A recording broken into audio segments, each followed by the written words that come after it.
കണ്ടാലും ലോകാവസാനത്തോളം എല്ലാ നാളും നമ്മളോട് കൂടെ ഉണ്ട് എന്നരുളി ചെയ്ത ഉയർത്തെഴുന്നേറ്റ കർത്താവായ യേശു ക്രിസ്തുവിൻ്റെ പരിശുദ്ധമായ നാമത്തിന് സ്തോത്രം ചെയ്യുന്നു. ബഹുമാന്യരായ കർത്താവിൻ്റെ ദാസന്മാർക്കും ദൈവജനത്തിനും ക്രിസ്തുവേശുവിൽ വന്ദനങ്ങൾ, സ്തോത്രം. ഒരു നാൾ കൂടെ നമുക്ക് ഈ ഭൂമിയിൽ ദൈവം സുബോധത്തോടെ ശേഷിപ്പിച്ചു. ഭക്തിയോടെ, വിശ്വാസത്തോടെ നമുക്ക് കർത്താവിൻ്റെ പാദങ്ങളിലേക്ക് വരുവാൻ, ഒരുമിച്ച് ദൈവവചനത്തിൽ സന്തോഷിപ്പാനും ദൈവം അവസരം തരുന്നതിനായിട്ട് സ്തോത്രം. കർത്താവ് നമ്മെ സഹായിക്കട്ടെ. നമ്മുടെ തിരക്കുള്ള ജീവിതത്തിനിടയിലും ദൈവസന്നിധിയിലേക്ക് വരുന്നതിനും ദൈവത്തിൻ്റെ വചനം പഠിക്കുന്നതിനുമൊക്കെ നമ്മൾ സമയത്തെ വേർതിരിക്കുന്നു.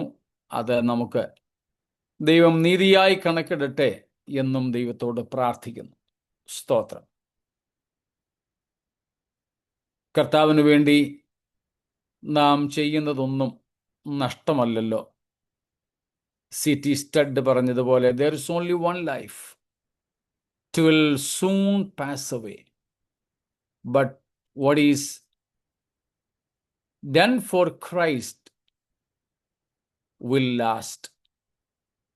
സ്തോത്രം. ഒറ്റ ജീവിതമേ ഉള്ളൂ, അത് വേഗം തീർന്നു പോകും. എന്നാൽ കർത്താവിനായി നാം ചെയ്തതു മാത്രം നിലനിൽക്കും. സ്തോത്രം. അത് മാത്രമേ നിലനിൽക്കുന്നതായിട്ടുള്ളൂ. അതുകൊണ്ട് ഈ നശ്വരമായ ലോകത്തിൽ നിലനിൽക്കുന്നത് കൈപ്പറ്റുവാൻ, നേടുവാൻ ദൈവം നമുക്ക് പിന്നെയും നമ്മുടെ ആയുസ് കൊണ്ട്, ആരോഗ്യം കൊണ്ട്, കഴിവുകൾ കൊണ്ട്, നൽകിയിട്ടുള്ള എല്ലാ നന്മകൾ കൊണ്ടും ഇടയാക്കട്ടെ. ദൈവത്തിന് സ്തോത്രം. നമ്മൾ പഠിച്ചു വരുന്ന എബ്രായ ലേഖനം 2-ാം അധ്യായത്തിൻ്റെ അവസാന വാക്യങ്ങളിലേക്ക് നമ്മൾ വരികയാണ്. ഇന്ന് നമ്മൾ ചിന്തിപ്പാൻ പോകുന്നത് അതിൻ്റെ 17-ഉം 18-ഉം വാക്യങ്ങളാണ്. 16-ാം വാക്യം വരെ എന്തെങ്കിലും ചോദ്യങ്ങൾ ഇനിയും ഉണ്ടെങ്കിൽ ചോദിച്ചാലും, ഇല്ലെങ്കിൽ നമ്മൾ 17-18 പ്രവേശിക്കുന്നു.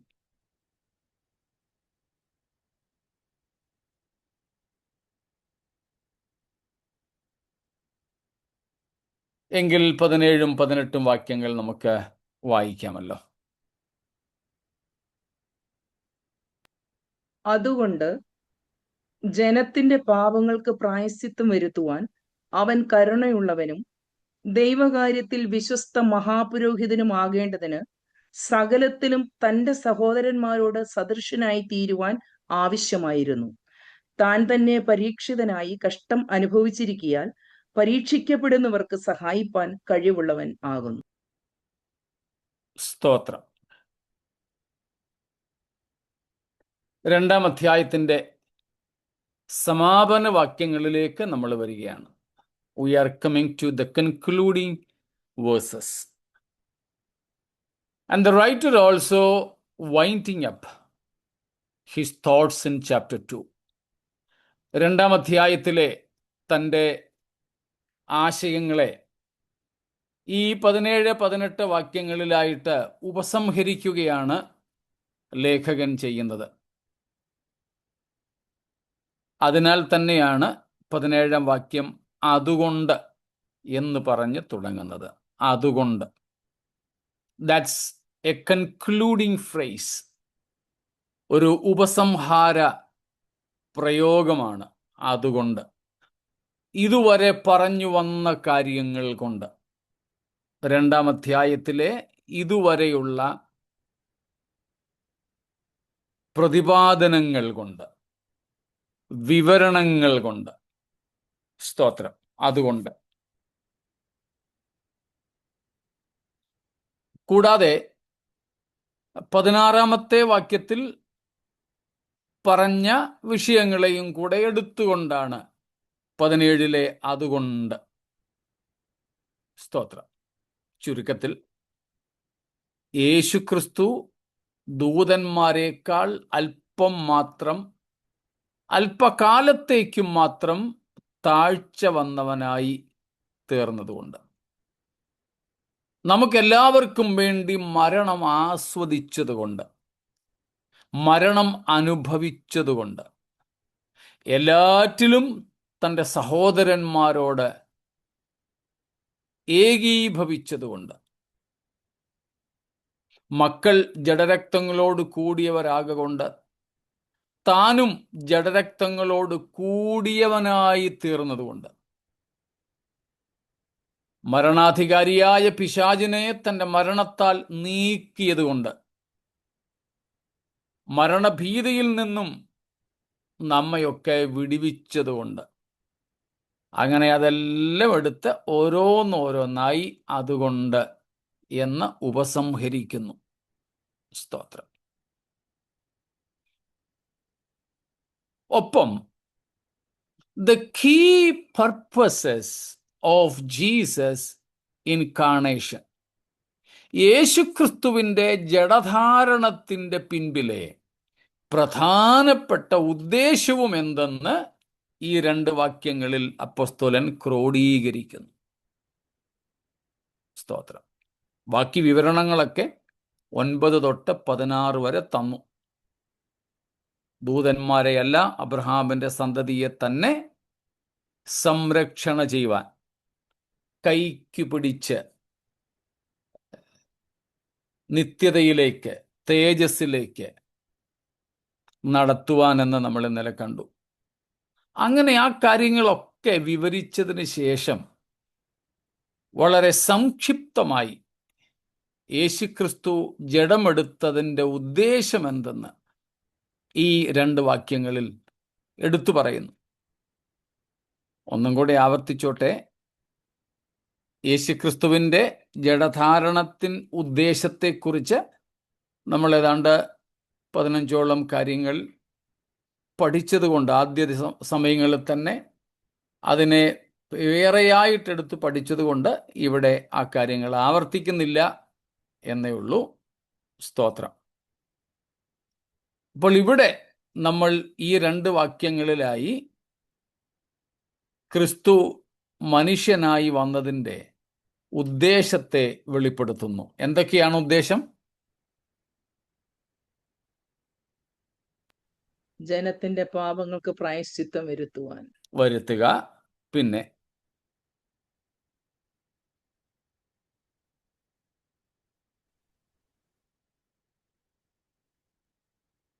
തന്റെ സഹോദരന്മാരോട് സദൃശനാകും. ആ സദൃശ്യനായി തീർന്നതിൻ്റെ ഉദ്ദേശമാണ് കഷ്ടം അനുഭവിക്കുന്നവർക്ക് താൻ തന്നെ പരീക്ഷിതനായതുകൊണ്ട് പരീക്ഷകളെ സഹായിക്കും. ഓക്കെ. ഒന്നും കൂടെ 17-ാം വാക്യം ഒന്ന് വായിച്ചേ. അതുകൊണ്ട് അബ്രഹാമിന്റെ പാപം, ജനത്തിന്റെ പാപം പ്രായശ്ചിത്തം വരുത്തുക. അതെ,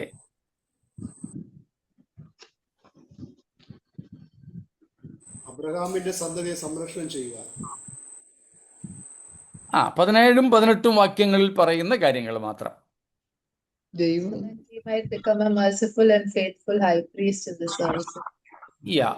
അവിടെ ഇംഗ്ലീഷിൽ കൊടുത്തിരിക്കുന്നതനുസരിച്ച് ഒന്നാമത് കരുണയുള്ള വിശ്വസ്ത മഹാപുരോഹിതനായി തീരുക. രണ്ടാമത് to make propitiation for the sins of the people. നമ്മുടെ മനുഷ്യരുടെ പാപങ്ങൾക്ക് പ്രായശ്ചിത്തം വരുത്തുക. മൂന്നാമത് to help those who are being tempted. പരീക്ഷിക്കപ്പെടുന്നവർക്ക് സഹായിയായി തീരുക, അവരോട് സഹതാപമുള്ളവനായി തീരുക. സ്തോത്രം. അല്ലേ? പ്രധാനമായിട്ടും ഈ 3 ലക്ഷ്യങ്ങളാണ് അവിടെയുള്ളത്. മലയാളം കൂടെ ഒന്ന് വായിച്ചു, 17-ഉം 18-ഉം ഒന്നും കൂടെ. അതുകൊണ്ട് ജനത്തിന്റെ പാപങ്ങൾക്ക് പ്രായശ്ചിത്തം വരുത്തുവാൻ അവൻ കരുണയുള്ളവനും ദൈവകാര്യത്തിൽ വിശ്വസ്ത മഹാപുരോഹിതനും ആകേണ്ടതിന്. ആകേണ്ടതിന്. അപ്പം അവിടെ നമ്മൾ കാണുന്നു നമ്മുടെ പാപങ്ങൾക്ക്, മനുഷ്യരുടെ പാപങ്ങൾക്ക് പ്രായശ്ചിത്തം വരുത്തേണ്ടതിന്. 2, കരുണയുള്ളവനും വിശ്വസ്ത മഹാപുരോഹിതനും ആകേണ്ടതിന്. പിന്നെ താൻ തന്നെ പരീക്ഷിതനായി കഷ്ടമനുഭവിച്ചിരിക്കാൻ പരീക്ഷിക്കപ്പെടുന്നവർക്ക് സഹായിപ്പാൻ കഴിവുള്ളവൻ ആകേണ്ടത്. പരീക്ഷിക്കപ്പെടുന്നവരെ സഹായിപ്പാൻ കഴിവുള്ളവനും ആകേണ്ടതിന്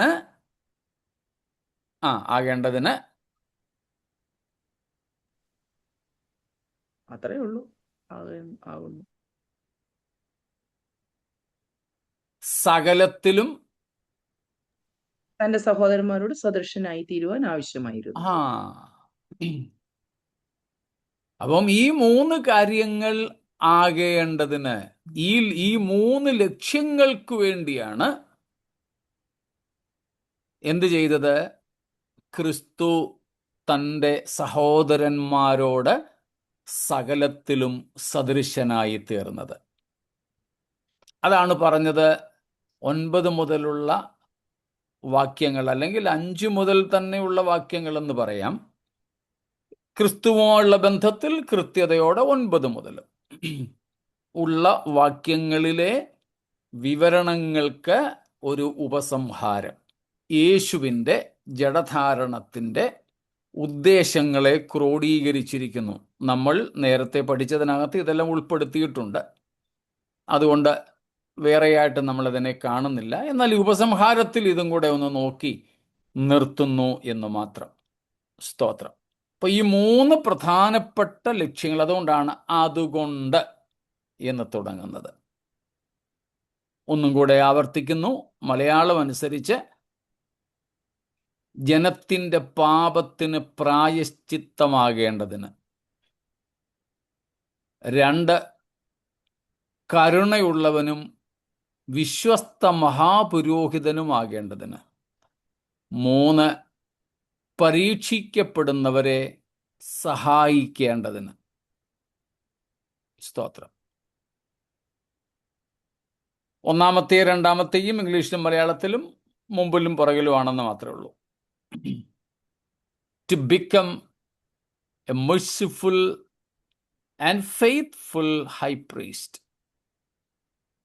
to make propitiation for the sins of man, and to help those who are being tempted.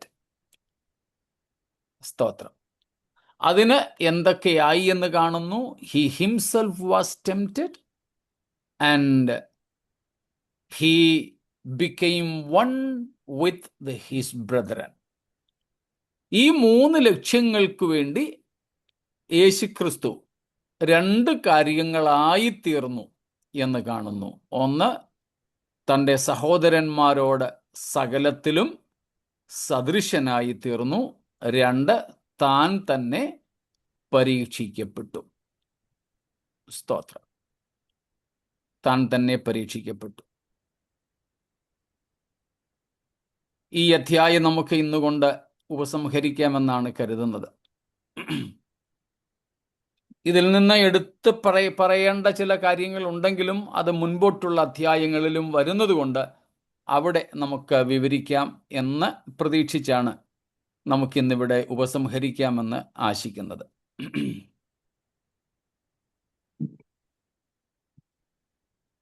കുറച്ച് കാര്യങ്ങൾ നമ്മൾ ഇതിനോടകം പഠിച്ചു കഴിഞ്ഞതുകൊണ്ടും കുറച്ച് കാര്യങ്ങൾ കൂടെ മുൻപോട്ടുള്ള അധ്യായങ്ങളിൽ പഠിക്കുന്നതുകൊണ്ടും ഈ 2-ാം അധ്യായത്തിൽ നമ്മൾ ഒത്തിരി നാളായിട്ട് നിൽക്കുന്നതുകൊണ്ടും അവിടെ നിന്ന് അടുത്ത അധ്യായത്തിലേക്ക് പോകാനാണ് ആഗ്രഹം. അപ്പോൾ യേശുക്രിസ്തു തൻ്റെ സഹോദരന്മാരോട് സകലത്തിലും സദൃശനായി. നമ്മൾ നേരത്തെ തന്നെ കണ്ടു, പാപം ഒഴികെ എല്ലാറ്റിലും. അക്ഷരീയമായും യേശു മനുഷ്യനായിട്ട് തന്നെ വന്നു. ഒരേ സമയം ക്രിസ്തു പൂർണ്ണ ദൈവവും പൂർണ്ണ മനുഷ്യനുമായിരുന്നു എന്ന വേദപുസ്തകത്തിൻ്റെ ഉപദേശം ശക്തിയോടെ നമ്മൾ പിടിച്ചുകൊള്ളണം. സ്തോത്രം.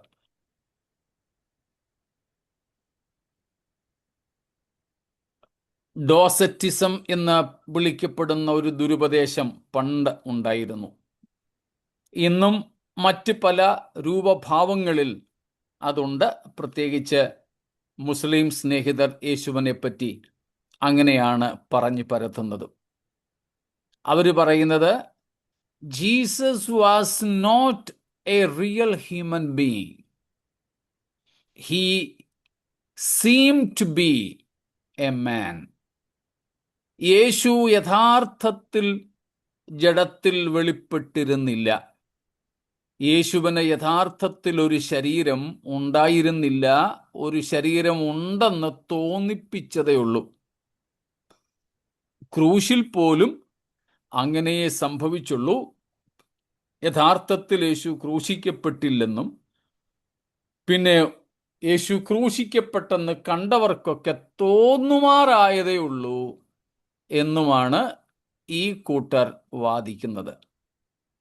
എന്നാൽ ആ കാര്യങ്ങളെ ഖണ്ഡിച്ചുകൊണ്ടാണ് എബ്രായ ലേഖകൻ ഇവിടെ വ്യക്തമാക്കുന്നത്. യേശുക്രിസ്തുവിൻ്റെ അക്ഷരീയമായ ആളത്വത്തെ വ്യക്തതയോടെ വിവരിക്കുന്നു. The writer is very clearly stating about Jesus' literal body and Jesus' literal physical life, death and resurrection. അതിന് ഇവിടെ അപ്പോസ്തലൻ കൊണ്ടുവരുന്ന 3 പ്രധാനപ്പെട്ട വാദങ്ങൾ, 3 major arguments the writer is putting forth to prove Jesus' literal humanity. യേശുവിൻ്റെ അക്ഷരീയ മനുഷ്യത്വത്തെ വെളിപ്പെടുത്തുവാൻ, സ്ഥിരപ്പെടുത്തുവാൻ പ്രധാനമായുമുള്ള 3 വാദങ്ങളെയാണ് അപ്പോസ്തലൻ നിരത്തുന്നത്. അതിലൊന്ന് യേശുക്രിസ്തുവിൻ്റെ മഹാപുരോഹിത ശുശ്രൂഷ, Jesus high Priestley ministry, rather his perpetual, his eternal high priestly ministry, his perpetual, perfect and eternal high priestly ministry on behalf of humanity, on behalf of all the saints, all the descendants of Abraham, is a very concrete proof that Jesus was human and he still possesses his humanity. യേശുക്രിസ്തുവിൻ്റെ മഹാപൗരോഹിത്യം, ഒന്നും കൂടെ പറഞ്ഞാൽ തുടർമാനമായ മഹാപുരോഹിത ശുശ്രൂഷ പോരാ, പൂർണ്ണതയുള്ള മഹാപുരോഹിത ശുശ്രൂഷ, നിത്യമായ മഹാപൗരോഹിത്യം. സ്തോത്രം. എന്തിൻ്റെ തെളിവാണ്? യേശു ദൈവം മാത്രമല്ല, ദൈവം യേശുക്രിസ്തു പൂർണ്ണ മനുഷ്യനും കൂടെയാണ് എന്നതിൻ്റെ തെളിവ്. സ്തോത്രം. മനസ്സിലായല്ലോ?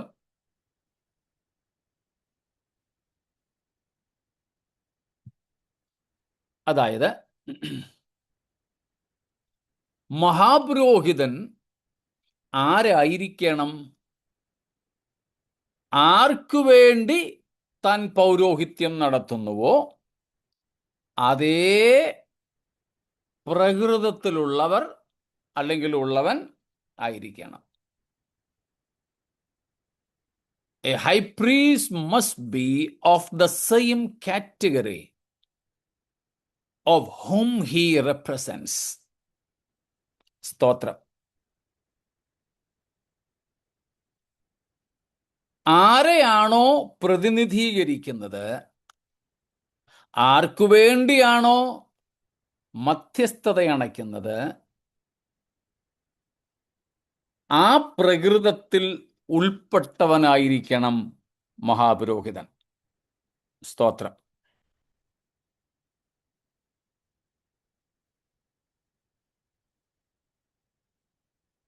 പ്രത്യേകിച്ച് മഹാപുരോഹിതൻ ഒരു മധ്യസ്ഥനാണ്.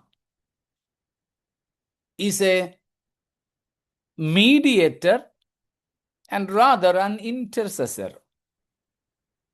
As a mediator, he has to have a relationship with both the parties among whom he mediates, for whom and with whom. ഒരു മധ്യസ്ഥൻ എന്ന നിലയിൽ ഒരു മഹാപുരോഹിതന് പ്രത്യേകിച്ചും താൻ ആർക്കു വേണ്ടി മഹാപുരോഹിത ശുശ്രൂഷ ചെയ്യുന്നുവോ അവരോട് താദാത്മ്യപ്പെട്ടവനായിരിക്കണം, അവരുടെ ബന്ധുവായിരിക്കണം.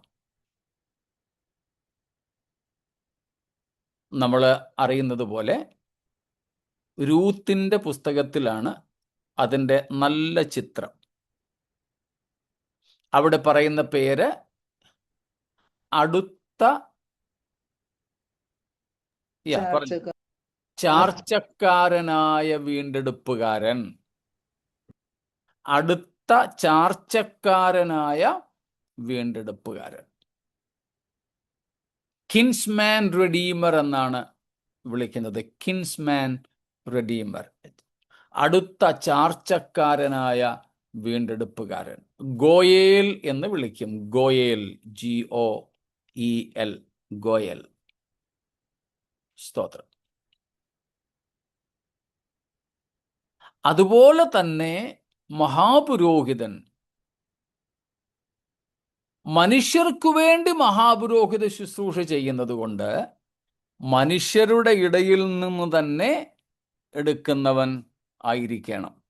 സ്തോത്രം. മനുഷ്യരുടെ ഇടയിൽ നിന്ന് തന്നെ എടുക്കുന്നവനായിരിക്കണം. സ്തോത്രം. അതായത് മനുഷ്യപുത്രനല്ലാത്ത ഒരുത്തന് മഹാപുരോഹിതനായിരിക്കാൻ കഴിയില്ല. സ്തോത്രം. ഈ 17-18 വാക്യങ്ങളിൽ പറയുന്ന 3 കാര്യങ്ങളും മനുഷ്യന് മാത്രമേ സാധിക്കൂ. ഒന്ന്, മനുഷ്യന് വേണ്ടി പ്രായശ്ചിത്തം വരുത്തുക. 2, മനുഷ്യന് വേണ്ടി മഹാപുരോഹിതനായിരിക്കുക. 3, പരീക്ഷിക്കപ്പെടുന്നവനോട് സഹതാപം കാണിക്കുക. ഇത് 3 മനുഷ്യർക്ക് മാത്രമേ പറ്റൂ.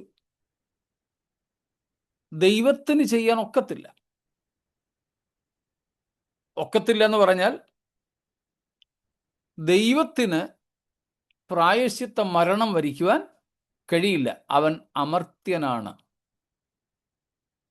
അമർത്യനായ ദൈവത്തിന് മനുഷ്യരുടെ പാപത്തിന് പ്രായശ്ചിത്തമായി മരിക്കാൻ കഴിയത്തില്ല. അത് മനുഷ്യത്വത്തിൽ മാത്രമേ പറ്റൂ. പിന്നെ മനുഷ്യർക്കു വേണ്ടി മഹാപുരോഹിതനായിരിക്കുവാനും ദൈവത്തിന് പറ്റത്തില്ല. മനുഷ്യരുടെ ഇടയിൽ നിന്നും എടുക്കുന്ന ഒരുത്തിന് മാത്രമേ പറ്റുകയുള്ളൂ.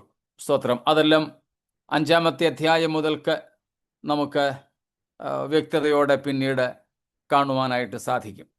സ്തോത്രം. എങ്കിലും 5-ാം അധ്യായത്തിൻ്റെ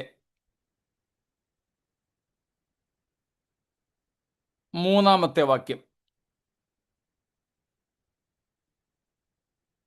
5:3. Because of this, he is obligated to offer sacrifice for his own sins, just as he does for those of the people.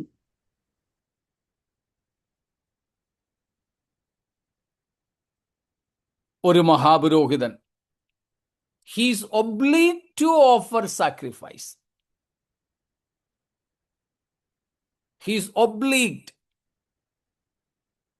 ഒരു മഹാപുരോഹിതൻ യാഗം കഴിക്കുവാൻ നിയമിക്കപ്പെടുന്നു. അവന് യാഗം കഴിക്കുവാൻ അവൻ കടപ്പെട്ടവനാണ്.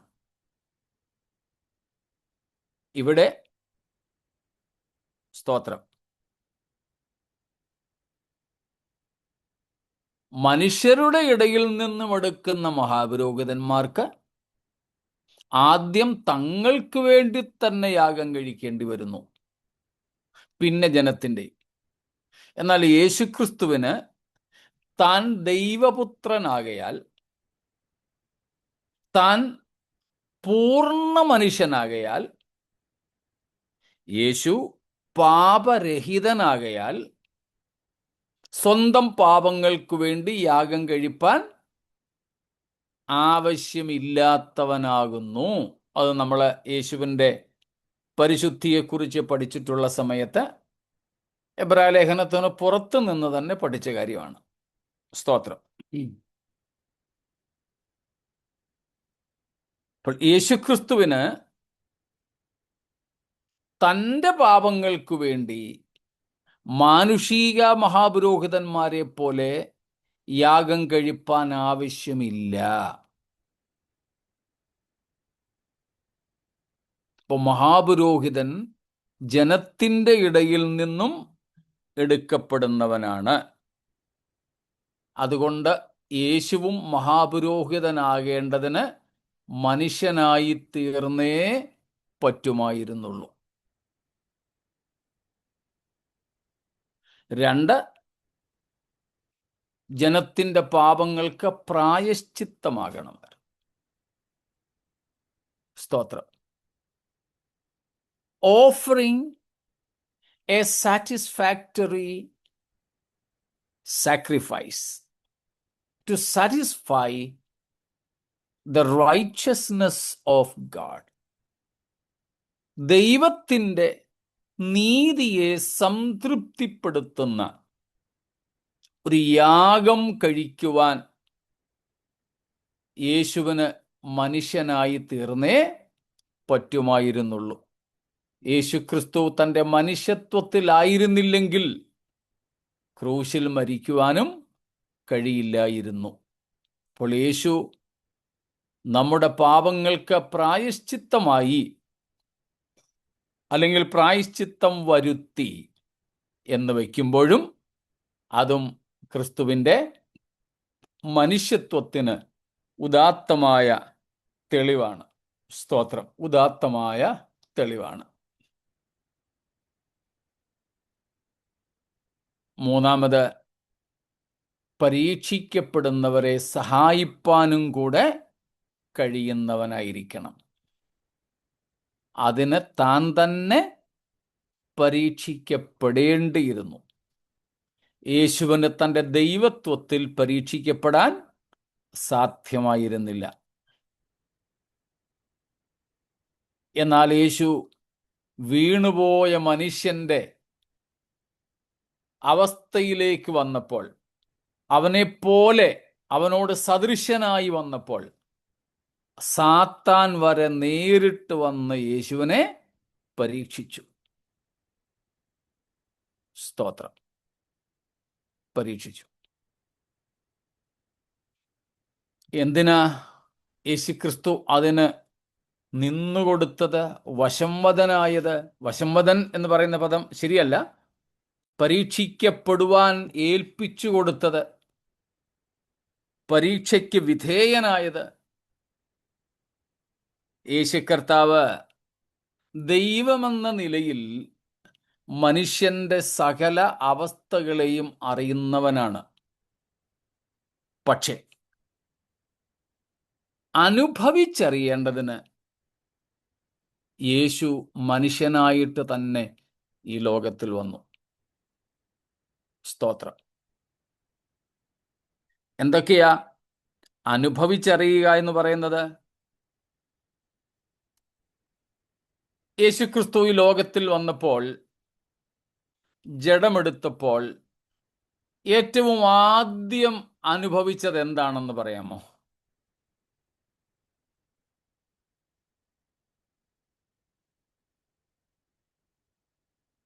യേശു ജഡമെടുത്ത് ലോകത്തിൽ വന്നപ്പോൾ ഏറ്റവും ആദ്യം അനുഭവിച്ചത്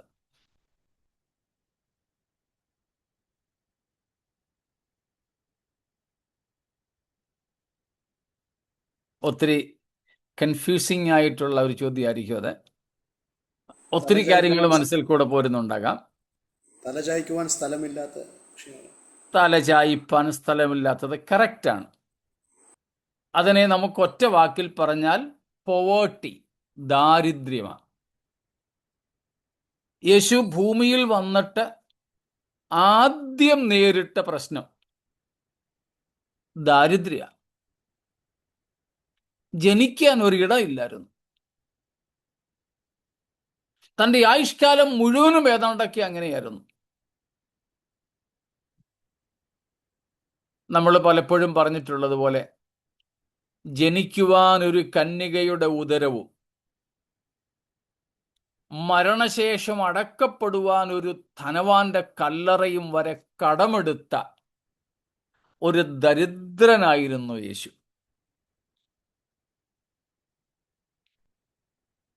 സ്തോത്രം. യേശുക്രിസ്തുവിൻ്റെ ഐഹിക ജീവകാലത്തെ ധനാഢ്യത വെളിപ്പെടുത്തുന്നത് വസ്ത്രത്തിൻ്റെ കാര്യത്തിൽ മാത്രമേ ഉള്ളൂ. അവൻ്റെ അങ്കിക്കായി അവർ ചീട്ടിട്ടു. എന്തുകൊണ്ട്? വിലയുള്ളതായതുകൊണ്ട്.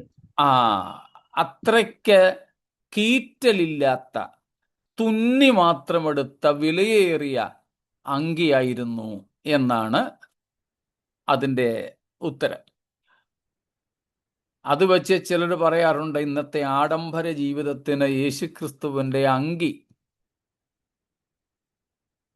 നമുക്ക് മാതൃകയാണ്, അതുകൊണ്ട് നമുക്കും അതുപോലെ വിലയേറിയ സംഗതികളൊക്കെ വേണമെന്ന്. എന്നാൽ യേശുവിൻ്റെ ജനനത്തിൽ ക്രിസ്തു തൻ്റെ മശിഹാത്വത്തിലെ രാജത്വത്തിനു വേണ്ടി തീർച്ചയായും ദാവീദ് രാജാവിൻ്റെ കുടുംബത്തിലാണ് പിറന്നത്, രാജവംശത്തിലാണ് പിറന്നത്. ദാവീദിനോടുള്ള 2 ശമൂവേൽ 7-ാം അധ്യായത്തിലെ വാഗ്ദത്ത നിവൃത്തിക്ക് വേണ്ടി അത് ആവശ്യമായിരുന്നു, ദാവീദിൻ്റെ സന്തതിയായി പിറക്കുക എന്നത്. പക്ഷേ ഒരു പാവപ്പെട്ട കുടുംബത്തിലാണ് ജനിച്ചത്. ദാവീദ്യ കുലത്തിലാണെങ്കിലും ഒരു പാവപ്പെട്ട കുടുംബത്തിൽ.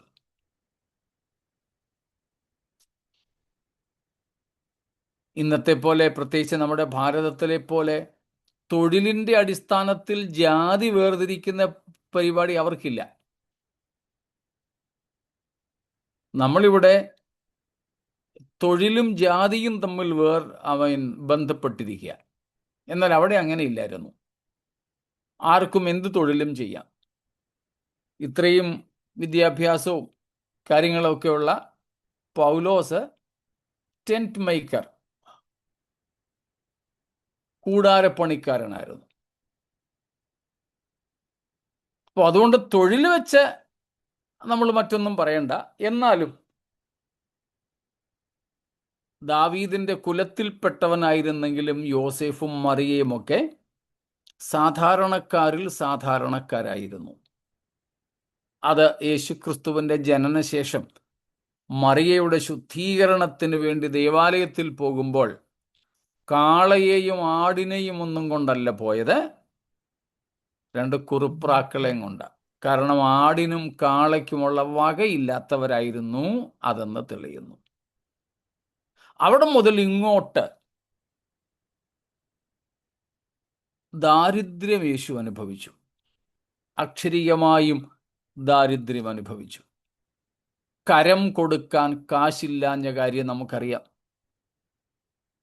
യാത്ര ചെയ്യാൻ ഒരു വാഹനമൃഗം ഇല്ലായിരുന്നു. ശുശ്രൂഷയ്ക്ക് വേണ്ടി പോകാൻ മീൻകാരൻ്റെ വള്ളമാണ് കടമെടുത്തത്. സ്തോത്രം.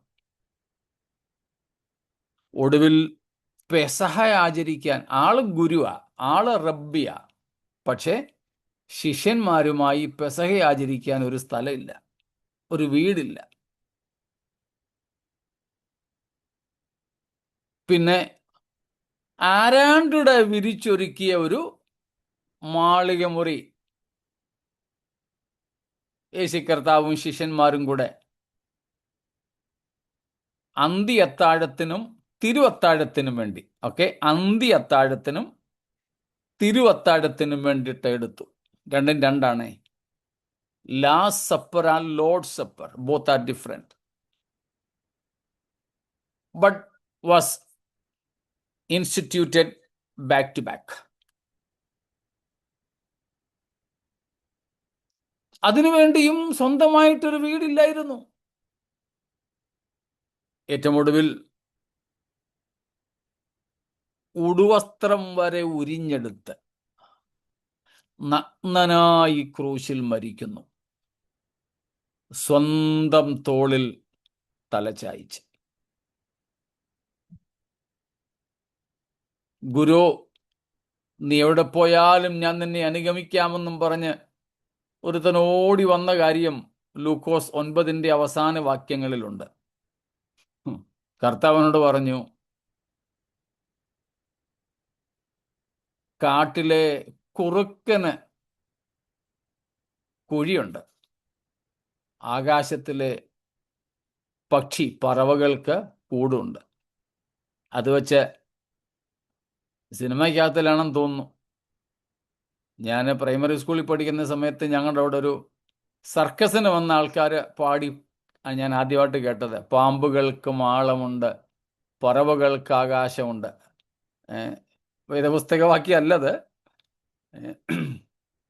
കുറുക്കന്മാർക്ക് അല്ലെങ്കിൽ കുറുനരികൾക്ക് കുഴിയുണ്ട്, ആകാശത്തിലെ അല്ലെങ്കിൽ പറവകൾക്ക് കൂടുണ്ട്, എന്നാൽ മനുഷ്യപുത്രനോ തലചായിപ്പാൻ ഇടമില്ല.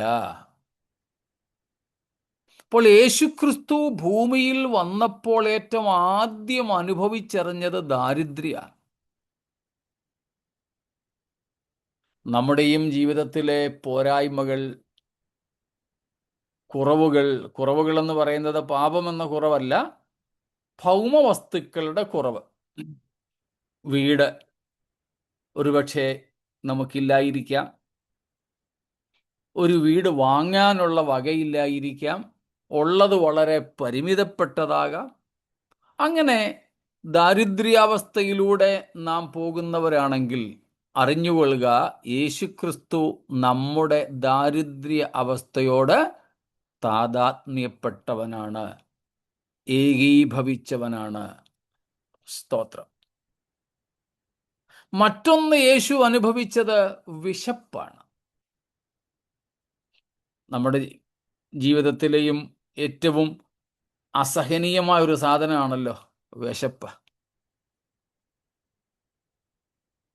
ഒരു ദിവസം എത്രയോ പ്രാവശ്യം നമുക്ക് ഭക്ഷണം കഴിക്കേണ്ടി വരും.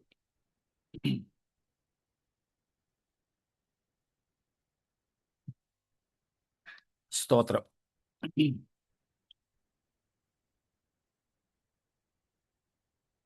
ഇന്ന് ഞാനൊരാളുമായിട്ട് ഇങ്ങനെ സംസാരിച്ചപ്പോൾ ഡയബറ്റീസൊക്കെ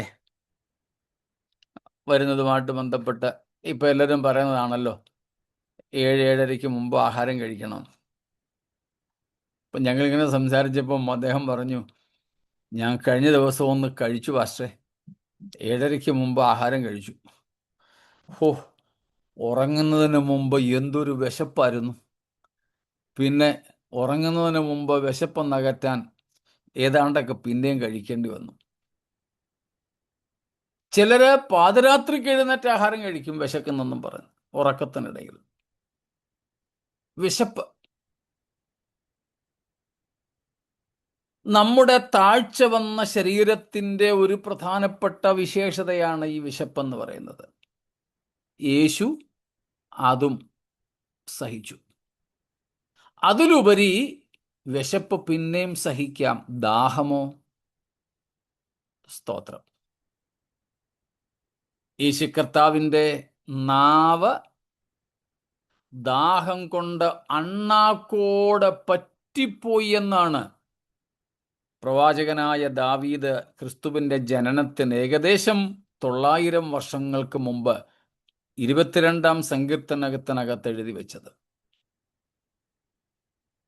സ്തോത്രം. എൻ്റെ നാവ് ദാഹം കൊണ്ട് അണ്ണാക്കോട് പറ്റിപ്പോകുന്നു.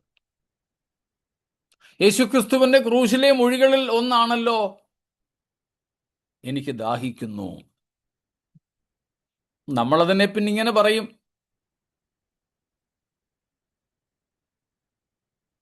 പാപം കൊണ്ട് ദരിദ്രരായി തീർന്ന എനിക്കും നിങ്ങൾക്കും ജീവജലം നൽകിത്തരേണ്ടതിന്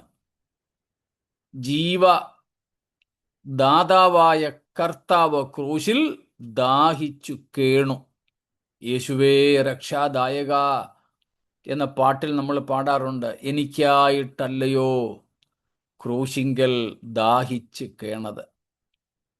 അപ്പോൾ യേശുക്രിസ്തു ദാരിദ്ര്യം അനുഭവിച്ചു, വിശപ്പും ദാഹവും അനുഭവിച്ചു, വെയറിനെസ് ക്ഷീണം അനുഭവിച്ചു. സ്തോത്രം. ടയേർഡ്നെസ്, വെയറിനെസ്. യേശു കർത്താവ് ക്ഷീണിതനായി. സ്തോത്രം. ആ ക്ഷീണത്തിൻ്റെ പരമകാഷ്ഠ നമ്മൾ കാണുന്നത് ഗബ്ബഥയിൽ നിന്ന് ഗോൽഗോഥായിലേക്കുള്ള യാത്രാമധ്യത്തിലാണ്. അതിനു മുമ്പ് ഒത്തിരി പ്രാവശ്യമുണ്ട്, ഗെത്സമനെ ഉൾപ്പെടെ ഉള്ളിടത്ത് നമുക്കത് കാണാം. ഭാരിച്ച ക്രൂശിൻ്റെ ആ വിലങ്ങനെയുള്ള തടിയും തോളത്ത് വെച്ച് കെട്ടി, ഒരു 30 തൊട്ട് 40 കിലോ വരെ ഭാരമുള്ളതാണ് ആ തടി. അതും വെച്ച് കെട്ടി പല പ്രാവശ്യം, 3 പ്രാവശ്യമെന്ന് പറയപ്പെടുന്നു, അല്ല അതിലധികമെന്നും, ഏതായാലും 1-ലധികം പ്രാവശ്യം യേശു മുഖമടിച്ച് താഴെ വീണിട്ടുണ്ട്. ഒടുവിൽ ആ മരക്കുരിശും തൻ്റെ ചുമലിലെന്ന് വെച്ചാൽ ഇങ്ങനെയല്ല, തോളത്ത് കൈകൾ രണ്ടും വിടർത്തി വെച്ച് കാളയുടെ കഴുത്തിൽ നുകം യോക്ക് വെച്ച് കെട്ടുന്നത് പോലെ അതും എടുത്തുകൊണ്ട് നടക്കാൻ കഴിയാതെ യേശു ക്ഷീണിതനായി വീണു. ഗെത്സമനയിൽ പോലും തന്നെ ശക്തീകരിക്കുവാൻ ദൂതനെ അയച്ചെന്നാ വായിക്കുന്നത്. ഇപ്പോൾ ക്ഷീണിതനായി, താൻ ക്ഷീണിതം അനുഭവിച്ചു. സ്തോത്രം.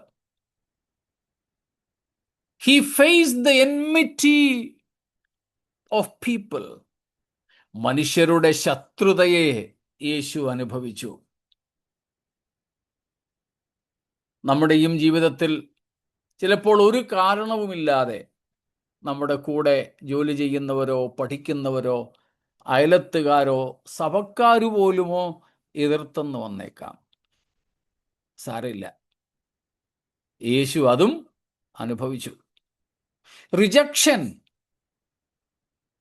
തള്ളപ്പടിയിൽ യേശു അനുഭവിച്ചു. ഡിസെപ്ഷൻ, ആൾക്കാരാൽ വഞ്ചിക്കപ്പെട്ടു. ഫോൾസ് അക്യൂസേഷൻസ് ആൻഡ് അലിഗേഷൻസ്, വ്യാജമായ കുറ്റാരോപണങ്ങൾക്ക് യേശു വിധേയനായി. വയലൻസ്,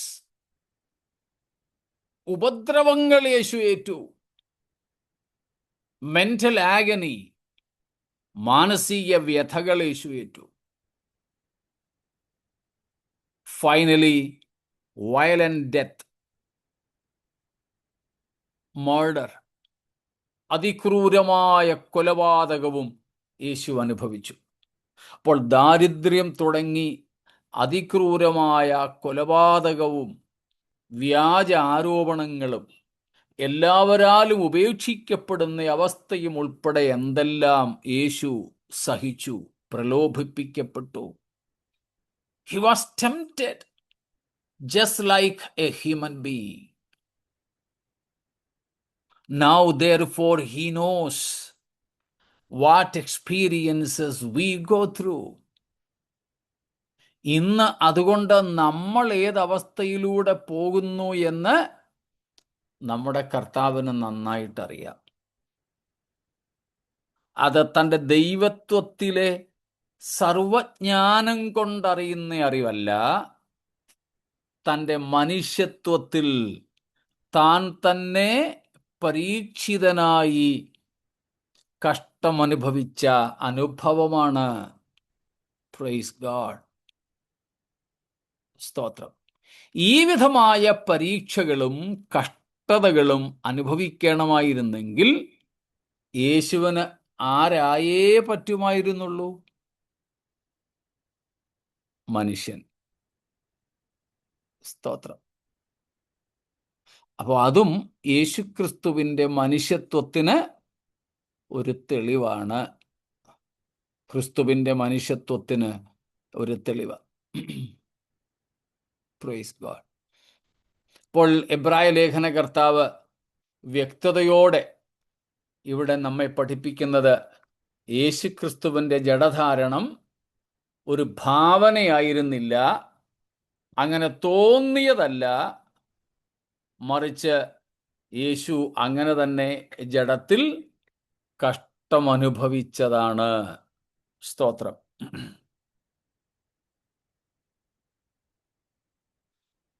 സ്തോത്രം. യോഹന്നാൻ അക്കാര്യം നമ്മളോട് 1-ാം അധ്യായത്തിൽ തന്നെ പറഞ്ഞു. വചനം ജഡമായി തീർന്നു. പത്രോസ് 4:1 വാക്യം കൂടെ വായിച്ചാട്ടെ. 1 Peter 4:1. ക്രിസ്തു ജഡത്തിൽ കഷ്ടം അനുഭവിച്ചതുകൊണ്ട് നിങ്ങളും ആ ഭാവം തന്നെ ആയുധമായി ധരിപ്പീൻ. സ്തോത്രം. ക്രിസ്തു ജഡത്തിൽ കഷ്ടം അനുഭവിച്ചു. അവിടെ പത്രോസ് പറയുന്നു, യേശു ജഡമെടുത്തു. യേശു ജഡത്തിൽ കഷ്ടം അനുഭവിച്ചു. പൗലോസ് അക്കാര്യം വ്യക്തമാക്കുന്നുണ്ട്. നമ്മൾ കഴിഞ്ഞ ദിവസവും 1 തിമോത്തിയോസ് 3:16, 2 തിമോത്തിയോസ് 2:8 ഒക്കെ വായിച്ചതാ. സ്തോത്രം. ഫുൾ ഗോസ്പൽ, പൂർണ്ണ സുവിശേഷം ഏറ്റവും കുറച്ച് സമയം കൊണ്ട് പറയാൻ പറ്റുന്ന വാക്യമാണ് 1 തിമോത്തിയോസ് 3:16. എന്താ പറയുന്നത്? യേശുക്രിസ്തു ജഡത്തിൽ വെളിപ്പെട്ടു, ആത്മാവിൽ നീതീകരിക്കപ്പെട്ടു, ദൂതന്മാർക്ക് പ്രത്യക്ഷനായി, ജാതികളുടെ ഇടയിൽ പ്രസംഗിക്കപ്പെട്ടു, ലോകത്തിൽ വിശ്വസിക്കപ്പെട്ടു, തേജസ്സിൽ എടുക്കപ്പെട്ടു എന്നിങ്ങനെ ദൈവഭക്തിയുടെ മർമ്മം സ്തോത്രം. നമ്മളതിൻ്റെ ആദ്യ ഭാഗമേ എടുക്കുന്നുള്ളൂ. ജഡത്തിൽ വെളിപ്പെട്ടു. റോമർ 1:4 വാക്യത്തിൽ നമ്മൾ നേരത്തെ കണ്ടു, ജഡം സംബന്ധിച്ച് ദാവീദിന്റെ സന്തതിയായി. അത് തന്നെയാണ് 2 തിമോത്തിയോസ് 3:8 പറയുന്നത്. സുവിശേഷം എന്താണെന്ന് വ്യാഖ്യാനിക്കുന്നുണ്ട്. സ്തോത്രം.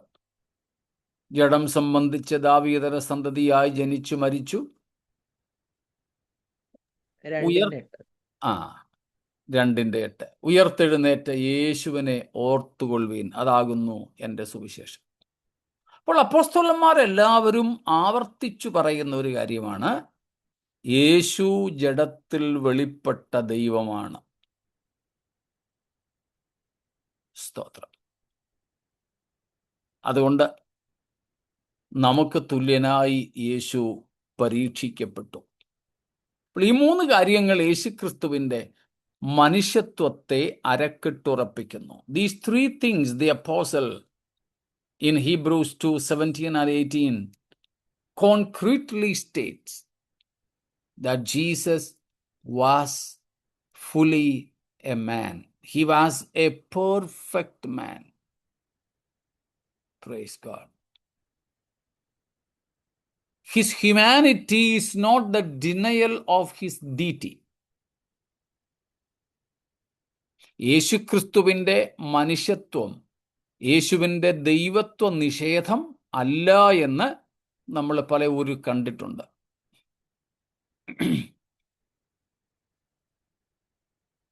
അപ്പോൾ ഈ 3 കാര്യങ്ങൾക്ക് വേണ്ടി യേശുക്രിസ്തു തൻ്റെ സഹോദരന്മാരോട് സകലത്തിലും സദൃശനായി തീർന്നു എന്നാണ് നാം ഇവിടെ കാണുന്നത്. സകലത്തിലും തൻ്റെ സഹോദരന്മാരോട് സദൃശനായി തീർന്നു. അതിനുള്ള ആത്യന്തികമായ 3 ലക്ഷ്യങ്ങളാണ് നാം ഇവിടെ കാണുന്നത്. സ്തോത്രം. എന്തെങ്കിലും വിശദീകരണങ്ങൾ ആവശ്യമുണ്ടോ?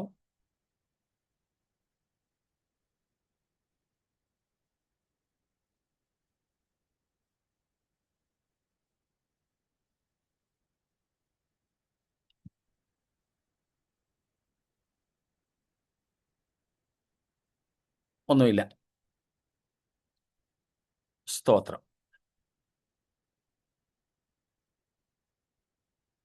അപ്പോൾ യേശുക്രിസ്തു he became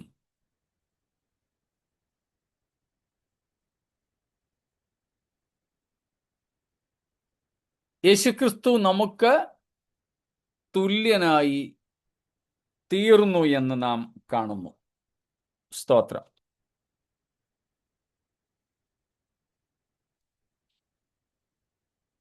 He was made like. അവൻ അങ്ങനെ ആയിത്തീർന്നു. അവൻ അങ്ങനെ ആയിരുന്നില്ല. മഹത്വസമ്പൂർണനായ ദൈവമായിരുന്നു. സ്തോത്രം. ഇവിടെ മഹാപുരോഹിതൻ എന്നുള്ളതിനെ കുറിച്ച് നമുക്ക് കൂടുതൽ അടുത്ത അധ്യായങ്ങളിൽ പഠിക്കാം. This is the first reference to Jesus' high priesthood in Hebrews. മഹാപുരോഹിതൻ എന്ന് യേശുവിനെ എബ്രായ ലേഖനത്തിൽ ഏറ്റവും ആദ്യം പരാമർശിക്കുന്നത് ഈ വാക്യത്തിലാണ്. ഈ 2:17 വാക്യത്തിലാണ്. സ്തോത്രം.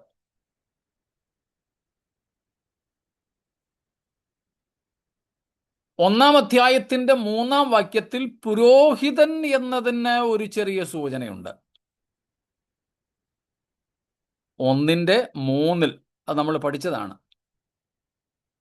എന്ത് ചെയ്തു എന്നാ നമ്മൾ കാണുന്നത്? 1:3 വാക്യം.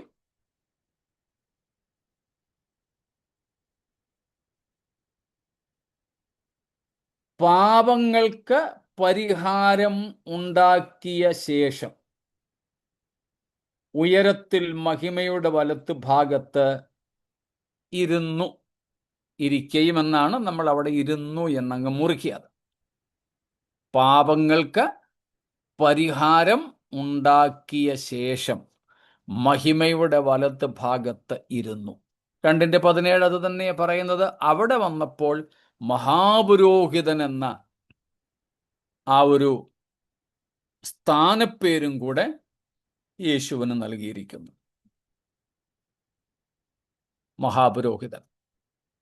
മഹാപുരോഹിതന്റെ ഏറ്റവും വലിയ 2 ശുശ്രൂഷകളുണ്ട്. എന്തൊക്കെയാ?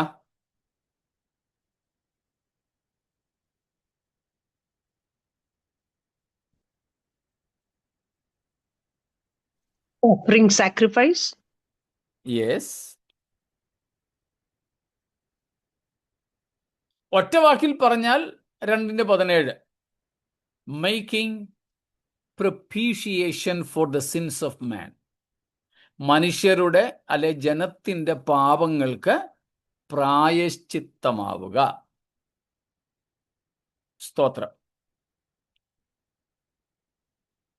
അതിന് 2 വശങ്ങളാണുള്ളത്. 2 വശങ്ങൾ. അതിലൊന്നാണ് ക്രൂശിൽ യേശു മനുഷ്യരുടെ പാപങ്ങൾക്ക് തന്നെത്താൻ പ്രായശ്ചിത്തമാക്കി. ക്രൂശിൽ നിവർത്തിക്കപ്പെട്ട പ്രായശ്ചിത്തം. 2, ഇന്നും പിതാവിന്റെ സന്നിധിയിൽ മഹാപുരോഹിത വൃത്തിയിലൂടെ നമുക്ക് വേണ്ടി പ്രായശ്ചിത്തം ആയിക്കൊണ്ടേയിരിക്കുന്നത്. Jesus crucifixion also was a propitiation for our sins that is historically occurred. And now perpetually he is our propitiation as he is carrying out his high priestly interceding ministry on behalf of the seed of Abraham. സ്തോത്രം.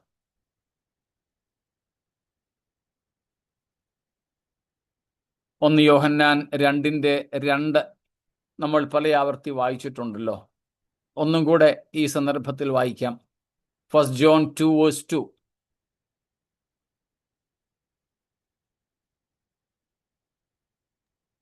അവൻ നമ്മുടെ പാപങ്ങൾക്ക് പ്രായശ്ചിത്തം ആകുന്നു, നമ്മുടേതിന് മാത്രമല്ല സർവ്വലോകത്തിന്റെ പാപത്തിനും തന്നെ.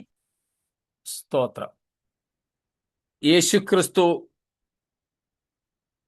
സർവ ലോകത്തിൻ്റെയും പാപത്തിന് പ്രായശ്ചിത്തം ആകുന്നു. സ്തോത്രം.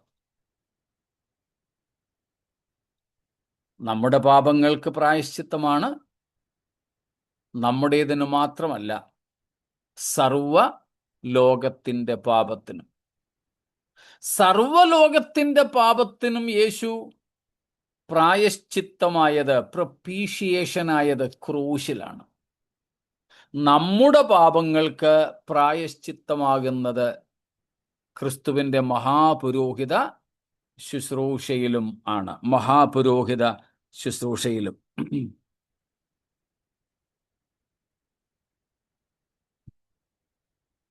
പ്രൊപ്പീഷിയേഷൻ എന്ന് പറഞ്ഞാൽ അതിന് ഉള്ള definition, the act of appeasing, an act of appeasing or satisfying someone who is angry or offended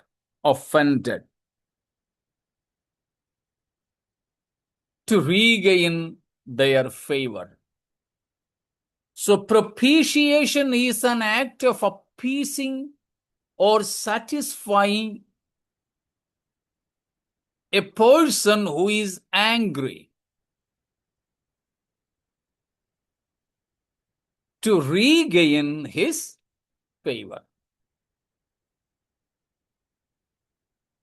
കുപിതനായിരിക്കുന്ന, പ്രക്ഷോഭ്യനായിരിക്കുന്ന, അല്ലെങ്കിൽ പിണങ്ങിയിരിക്കുന്ന ഒരാളിൻ്റെ സ്നേഹത്തെയും കരുതലിനെയും തിരികെ പ്രാപിക്കത്തക്കതുപോലെ തൻ്റെ ആ ക്രോധത്തെ ശമിപ്പിക്കുന്ന, തൃപ്തിപ്പെടുത്തുന്ന പ്രക്രിയയുടെ പേരാണ് പ്രായശ്ചിത്തം. An act of appeasing the anger of God to regain his pleasure. പാപം നിമിത്തം മനുഷ്യനോട് ക്രുദ്ധിച്ചിരിക്കുന്ന ദൈവത്തിൻ്റെ നീതിയെ തൃപ്തിപ്പെടുത്തി ദൈവത്തിൻ്റെ പ്രസാദം തിരികെ നേടുന്ന പ്രക്രിയയ്ക്കാണ് പ്രായശ്ചിത്തമെന്ന് പറയുന്നത്. So by offering himself, Jesus appeased the righteous wrath of God, and he reconciled God with man, that we may receive the favor of God back. സ്തോത്രം. മനുഷ്യന്റെ പാപം നിമിത്തം, മനുഷ്യന്റെ പാപത്തിനെതിരെ കത്തിജ്വലിക്കുന്ന ദൈവത്തിൻ്റെ ക്രോധാഗ്നിയെ തൻ്റെ പരിശുദ്ധ രക്തം നൽകി ശമിപ്പിച്ചിട്ട് ദൈവപ്രസാദത്തിലേക്ക് മനുഷ്യനെ മടക്കി വരുത്തുന്ന ആ മഹനീയമായ പ്രക്രിയയാണ് പ്രായശ്ചിത്തം. അത് യേശു ആത്യന്തികമായും ചെയ്തത് കാൽവറി ക്രൂശിലാണ്. തൻ്റെ പാപമില്ലാത്ത വിലയേറിയ രക്തത്തെ, സ്തോത്രം, നമുക്കെല്ലാവർക്കും വേണ്ടി ചിന്തി. സ്തോത്രം. സകല പാപികൾക്കും വേണ്ടി വരെ യേശു തൻ്റെ പുണ്യാഹ രക്തം ക്രൂശിൽ ചൊരിഞ്ഞു. പാപമില്ലാത്ത രക്തം, നിഷ്കളങ്കമായ രക്തം, വിലയേറിയ രക്തം. എ പെർഫെക്റ്റ് സാക്രിഫൈസ്, പൂർണ്ണ അനുസരണത്തോടുകൂടെയുള്ള ക്രൂശിലെ യേശുവിൻ്റെ പാപരഹിതമായ പ്രായശ്ചിത്തയാഗം നമുക്കെതിരെ കത്തിജ്വലിച്ച് നിന്ന ദൈവത്തിൻ്റെ ക്രോധത്തെ ശമിപ്പിച്ചു. ദൈവക്രോധത്തെ ശമിപ്പിച്ചു. ദൈവത്തെയും നമ്മയും കൂടെ ഒന്നാക്കി നിരപ്പിച്ചു. ഇത് ആർക്ക് മാത്രമേ കഴിയൂ? നമ്മുടെ അടുത്ത ചാർച്ചക്കാരനേ സാധ്യമാകും. ഒരു ദൂതനെ കൊണ്ടുപോലും കഴിയില്ല. ഗബ്രിയേലിനും മീഖായേലിനും പോലും പറ്റില്ല. സ്തോത്രം. അത് സാധ്യമാക്കേണ്ടതിനാണ് ദൈവപുത്രനായ ക്രിസ്തു തൻ്റെ മഹത്വത്തിൻ്റെ വസ്ത്രം ഉരിഞ്ഞു വെച്ചിട്ട് നമ്മെപ്പോലെ ഈ ഭൂമിയിലേക്ക് ദാരിദ്ര്യത്തിലും നഗ്നതയിലും പിറന്നു വീണത്. എന്നാൽ യേശുവിൻ്റെ ആ താഴ്ച വൃഥാവായില്ല. ആ താഴ്ചയിലൂടെ, ആ പ്രായശ്ചിത്ത മരണത്തിലൂടെ അനേകം പുത്രന്മാരെ, ബാക്കി പറഞ്ഞാട്ടെ, തേജസ്സിലേക്ക് നടത്തുകയാണ്. എത്രയും വേഗം നമ്മൾ ആ കർത്താവിനെ മുഖാമുഖം കാണും കേട്ടോ. മുഖാമുഖം നാം ആ കർത്താവിനെ കാണും. സൂര്യശോഭയെ വെല്ലുന്ന പ്രഭയോടുകൂടിയ നമ്മുടെ കർത്താവിൻ്റെ മുഖം നമ്മൾ കാണും. സ്തോത്രം. അന്ന് നമ്മളും അവനോട് സദൃശന്മാരാകും. നമ്മുടെ ജീവനായ ക്രിസ്തു തേജസ്സിൽ വെളിപ്പെടുമ്പോൾ നാമും അവനോടുകൂടെ തേജസ്സിൽ വെളിപ്പെടും. ഹല്ലേലൂയ. ആ പ്രത്യാശയാൽ നിറയപ്പെട്ടവരായി നമുക്ക് വേണ്ടി സകലത്തിലും എന്നാൽ പാപമൊഴികെ നമ്മെപ്പോലെയായി തീർന്ന് നമ്മുടെ കർത്താവിനോടുള്ള നന്ദി പ്രകാശിപ്പിച്ച് ആ നന്ദിയോടെ നമുക്ക് ജീവിക്കാം. ഈ കർത്താവിൻ്റെ വരവനായിട്ടൊരുങ്ങാം. ഈ വചനങ്ങളാൽ ദൈവം നമ്മെ അനുഗ്രഹിക്കുമാറാകട്ടെ.